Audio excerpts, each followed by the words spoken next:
All right. Yeah, I originally said I wasn't gonna spend much money on this thing, but instead I bought a $40 power supply and a $20 CPU cooler. Not even sure if it's even gonna be worth it. So I got my brackets. I may be able. I don't even know what I need to use. These are the original one that came with it, because this was the original one that came with the crosshair. So maybe it'll work. I don't know. But you know what? Since I have the new one, this is pretty cool. Pretty cool in there for 20 bucks. Definitely before tariff. No RGB for that's for sure. Let's just put that there. This has to be worth some money. This thing right here, like this moisture pack. They're not even silicone beads anymore. There's like a little, I don't know, it's like a pocket warmer at this point. Let's leave that there. Let's see what else we got here. Ah, my goodness. Whew, look at that. Nice fins. Look at that. This box is falling apart on me. All right, let's move out this. Let's get that out of the way. All right, warning. Please peel label before using it. Before you use it, warning. Okay, all right, I'm gonna leave that right there for now. Let's see how all this plays together. It's so thin. It's like foil at this point, you know? But as long as it's cooling, I have no problem with it for 20 bucks. Especially for an i5 of this generation. It's pretty old. It's pretty old. This is an older machine. Again, this was actually given to me.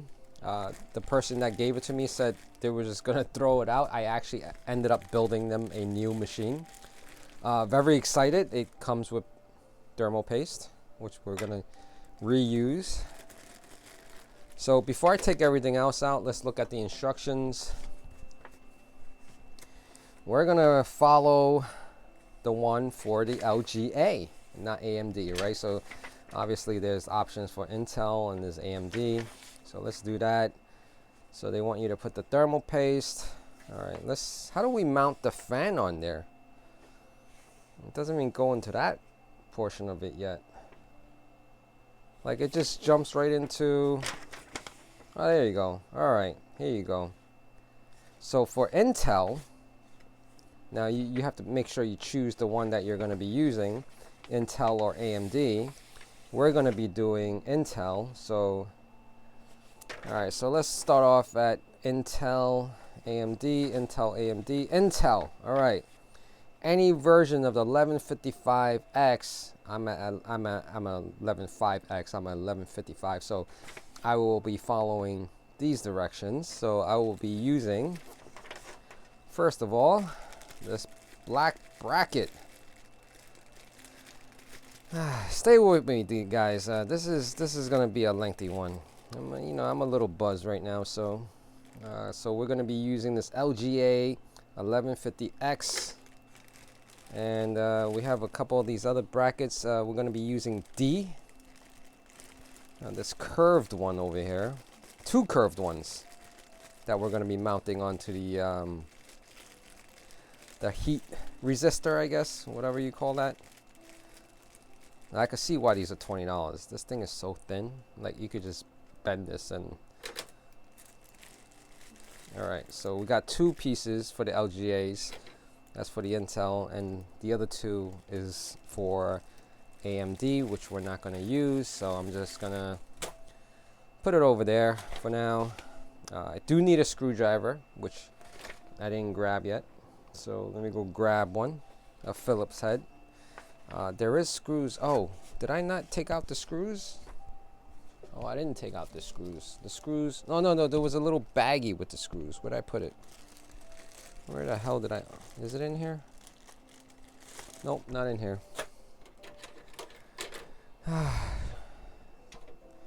Guys, don't ever work on this when you're a little buzzed, because you tend to lose track of things. Like I can't even find the little baggy screw now. I think I dropped it here somewhere. I could have swore I remember seeing it. Oh, there it goes, right here. Little bag screw that we're gonna need to mount it onto this guy right here. So basically, let's see what it's saying. So step one, just put that down. So step one, well, it's actually step four. We're gonna be screwing 2 of these brackets, with these screws onto this, which is simple enough. And put you guys on pause again so I can go grab a screwdriver. All right, got my black and red screwdriver, Freddy Krueger. Open up this bag of screws. There's only 2 screws in this little bag. If you guys ever buy this Hyper, Cooler Master Hyper 212 Spectrum V3, a longer name than the cooler being more impressive. The name is more impressive than the cooler itself, honestly, I think. So what we're gonna do here is turn this upside down. Now remember, you want the screw heads to face this way because you're going to be putting it down this way, and you want to make sure the Phillip heads are facing that. So this is the screw. It's a flathead screw. Oh, flathead screw. It's a Phillips screw. You still need a Phillips screwdriver to screw this one in. Again, a little alcohol while doing this is probably not the best thing, but I'll make it work. Oh, got it. Oh, yeah. All right. Make sure you don't over tighten it so you don't strip the damn thing apart. You want it hand tight. Perfect. Look at that. Oh, sweet. Remember, guys, the screw goes from the bottom up, so you have this little thing, because if you go the other way, it'll stick down and you'll never be able to get it flushed. All right. So let's put the other piece on right here. So it's supposed to make this X pattern. Just make sure you get the X pattern. All right. So got the paper here. Got the other screw in my hand. Gonna put it in. That's what she said. I love making these videos, guys. Whether you enjoy them or not, hopefully someone will find it useful and be like, how the hell do you install this damn cooler? And you're seeing it firsthand, guys, right now, firsthand on this Legacy iBuyPower machine. First time I ever heard of it. Apparently it's been around for quite some time. All right, so I got that installed. That was pretty easy, right? So I got to do LGA. All right, so now I got this thing. Am I doing LGA 1700? Whichever LGA version you have. I'm actually doing the LGA 11.5X. So I have to make sure I move it accordingly to the slot. So number two. Oh, it's actually pre-set up for the LGA that I'm using. So what I have to do now is lift this machine up, get to the back side of this, and I'll show you guys in a little bit. Make sure you move anything that can potentially fall and break.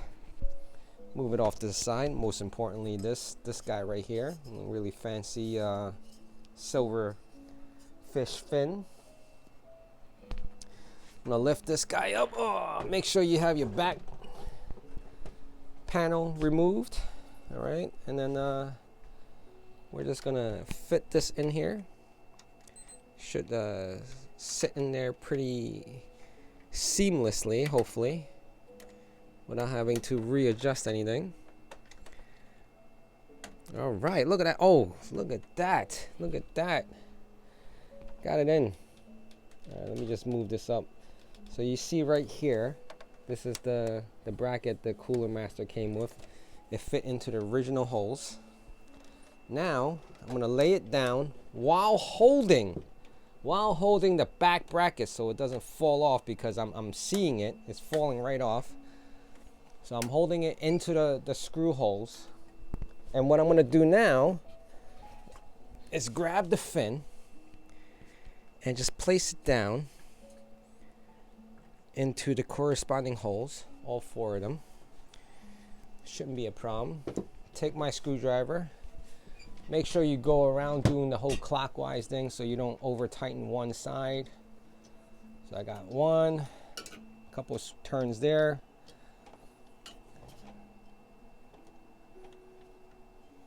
And then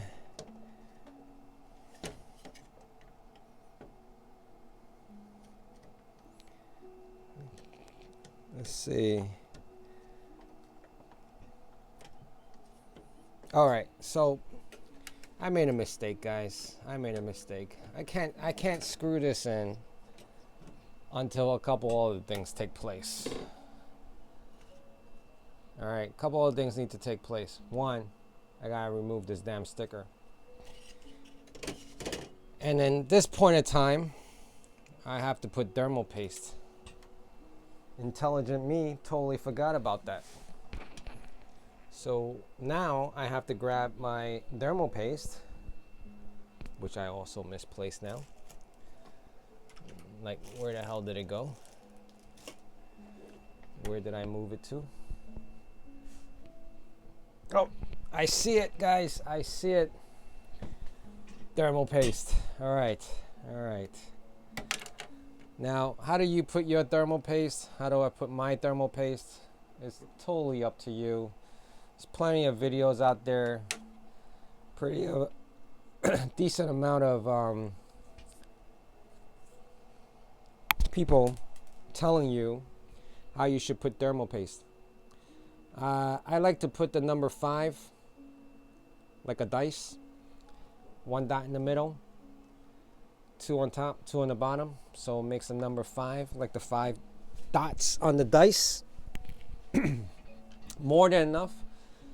So now that I have the thermal paste and remove the sticker, I am going to, let me angle you guys a little bit better here. I'm going to angle you guys so you guys can see what the hell is it that I'm doing. So you see the thermal paste, 1, 2, 3, 4, 5. That's how I do it. You could do however you want. I really honestly do not care. So I'm going to set this down. The holes will line up, hopefully.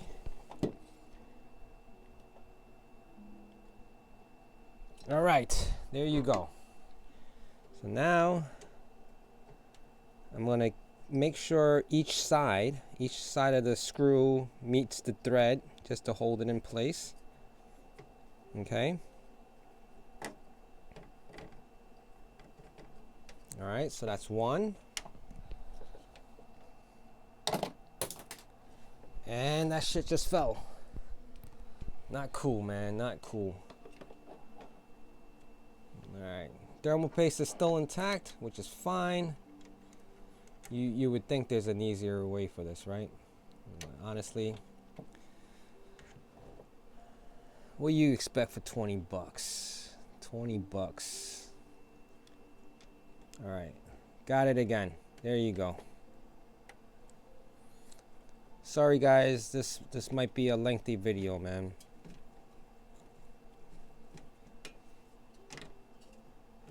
All right, got it. All right. Now, just gotta make sure I get all the other ones in.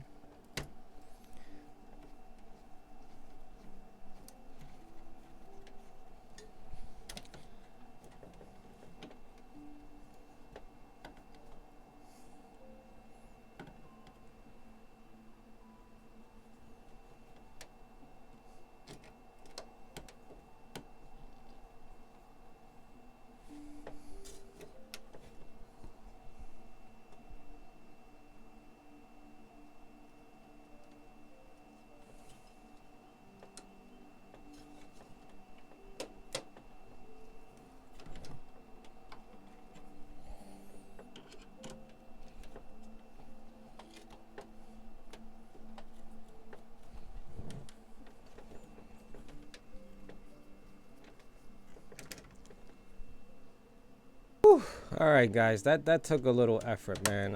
I'm not even gonna pretend like it was easy. Getting the holes to line up and then get it screwed in. Oh my goodness. All right, but you know what? I'm there. I got it in. Not a problem. I'm just screwing them all in now. Make sure you do the clockwise rotation so you don't like get one corner too much in and it's not fitting on the other corners. I learned that mistake many times. So when you actually screw this in, you're screwing it to the point where like there's no more resistance. As soon as you keep on screwing, it's not like, oh, how do I know when it's too tight? It goes to the point where it just stops. Like it doesn't even let you screw it in anymore. And if you, at that point, if you try to put more effort than you really need to, then you know you're over tightening it. So I'm getting there. Boom. And then I feel it. I just back off. I tighten this one. I will, oh, like right now, I can't even turn anymore with 3 fingers. So once I realize that, I stop. All right, and then I just go around to make sure all of them are pretty more or less in the same torque configuration. I can't feel it anymore, and well, I can't move it anymore, so that's good. All right, guys, so now I did this part, right? We did number 4, we did number 5. Pretty straightforward. There's clips, these little clips that is gonna mount the fan onto this grill. So let's grab the actual fan, which I have right here. Here's the fan. It does connect to the motherboard. All right, and this apparently will connect to your motherboard that has this RGB connector. Now, this motherboard does not. So I'm pretty not sure how I'm going to be able to get this to work. It may not work. It may not light up. It just will work as a regular fan. But all right, we'll figure it out when we get to that point. Oh, so here. Also, 1, 2, 3, 4, you know, they're doing the cross. So when you screw it in, it doesn't over tighten on one side, and you make sure that, you know, you're actually getting this in there. All right, so let's do this right now. Let's get this part. We're at step 9. I need to clip on 2 sides of the fan. So we got 4 clips. But honestly, we realistically only need 2 of them. So let's see how that works. The instructions so far doesn't seem too clear on how that clips in, but we'll figure it out. So I want the fan rotation. Some fans, if you look, it tells you the arrow directions. This one does not. But let me tell you something. The ones with the barrier, with this protector, opposed to the open side, this is intake. This is the exhaust, meaning it's blowing out this way. So if you're looking at this, if you see these grills, it's blowing towards you. All right, so that's how you tell with the CPU fans. All right, so let me get this on. So not very clear on how I'm supposed to put this on, even while looking at the instructions right there. And I'm going to try and figure it out first try. All right, so I know it goes this way. Oh, I think it just slips into the holes. That's it. That's pretty straightforward. Yeah, there you go, like that, just like that. That was easy enough. Now I just gotta make sure they clamp on properly.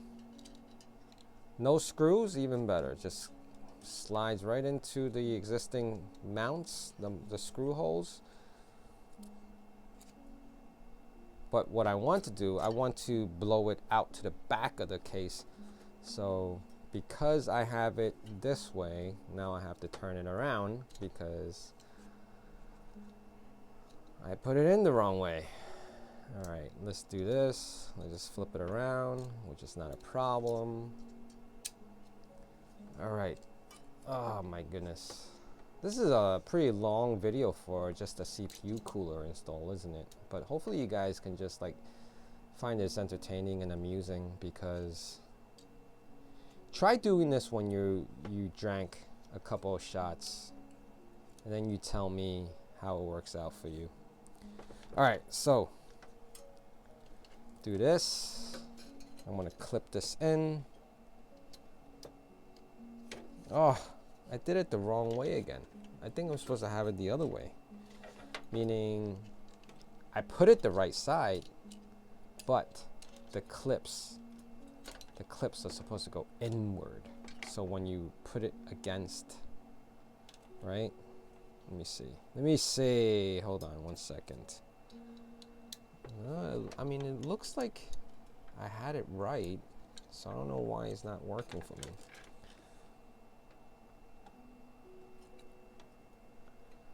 Yeah, I have to go the other way. Ah, my mistake, my mistake.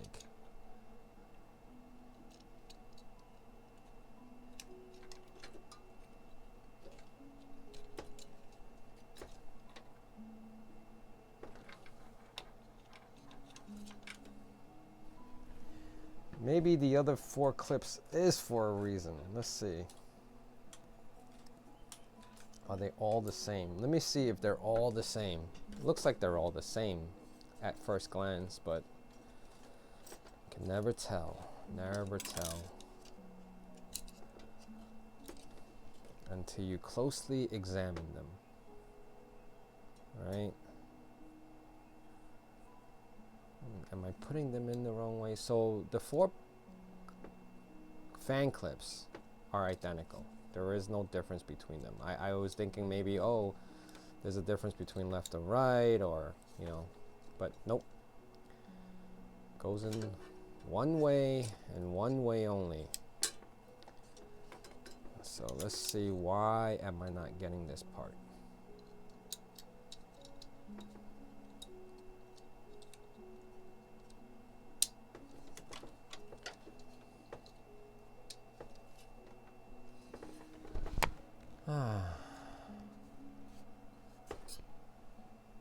Oh guys, I had it wrong. Alright, I figured it out now. Oh my goodness, this was pretty trivial. The instruction wasn't very clear on how that works, but now I figured it out. So what you're supposed to do is go from the inside, clip it from the inside. Alright, clip it from the inside. I'll show you what I mean in a little bit. Once you clip it from the inside, you're gonna do a full 90-degree turn till the clip is like this. All right, hopefully that makes sense right here. And then you clip it onto this grill, because that's how it's gonna stay.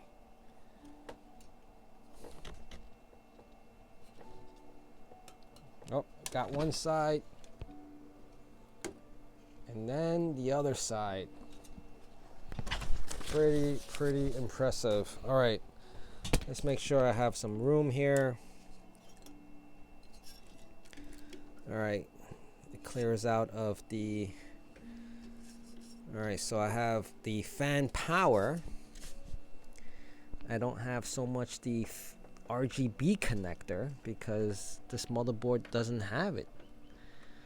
So tight fit with the connector of the fan to the motherboard, because it's like now it's just being blocked, which is fine. Got that. I'm gonna move it down a little bit. Hopefully this cooler will cool as much as possible.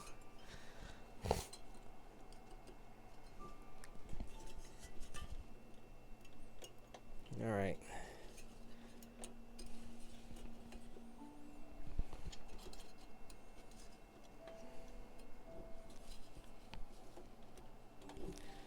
All right, awesome. I got it, guys. I got it. And that's the install. Oh, man. All right. Now, we got the PSU 500 watt thermal take, non-modular. I mean, what do you expect? I don't know why it's such the odd price, $41.99. I honestly think it's still pretty expensive. I could have gotten something cheaper, used from someone. This is by no means a machine that will be able to do much as far as modern games, but it at least has the ability to play some legacy stuff. One thing in particular, probably Counter-Strike 1.6 or, you know, Command and Conquer Generals, which is what I love playing. Now, the one thing I don't like about non-modular is the fact that you can't choose, you cannot choose what to remove or what to keep as far as the power, which is unfortunate. Here is the 110 power cord. Here is the power supply itself. Of course, all the power connectors are fully attached to this PSU, and we're gonna run through it pretty quickly, not a problem. We got this typical on and off, 500 watt. By no means is this a powerhouse, because the video card that I'm going to be putting in here is just a regular PCIe, really dumbed down, nothing fancy video card, just to get some kind of graphics, the ability to see anything from an operating system perspective. Now again, I said probably will run Linux on here. Which flavor, I'm not sure yet. Maybe Parrot. If you guys are into pen testing, Parrot. There is a home edition version that does not have all the pen testing tools. Or you can run the pen testing tool version. Alright, let's get this lined up. This power cable is in the way. All right. Let me see. Did I have it lined up? Yes, I have it the right way. So now, what we're going to do, we're going to remove this out of the way for now.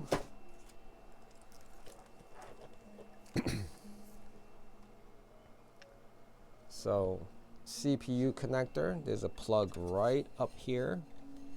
In case you can't see that, it's, let's see, right there. Let me see. Let me get this plugged in first, and then I'll show you guys.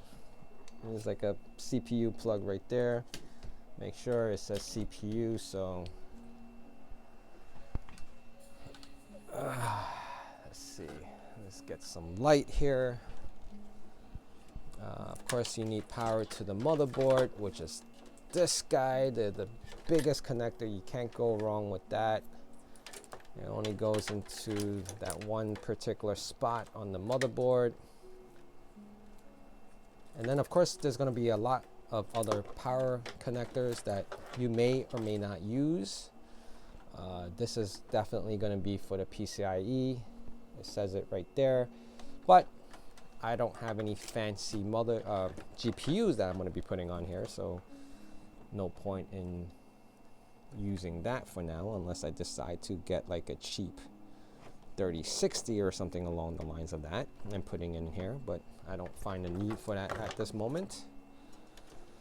And then I'm gonna need one for the SSD drive, the SATA card, the SATA drive, which is going to be this right here.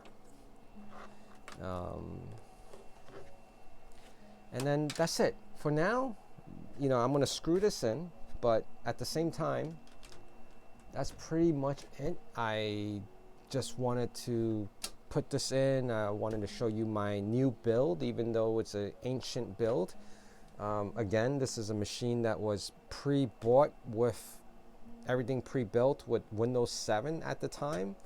So it is a older machine, and that's something that I'm gonna probably reutilize. I have a ton of old machine that I have kept along my journey of doing IT, and as much as I can hold and carry as far as you know, keeping legacy or historic machines, which I love to do things with as far as projects. So hopefully this was entertaining to you guys. I know it was a little long, but you know, I installed a PSU and a CPU cooler into an i5 iBuyPower machine on an old Asus P8Z68-V. And by next video, I'll probably be installing an OS on this. All right, take care, everyone.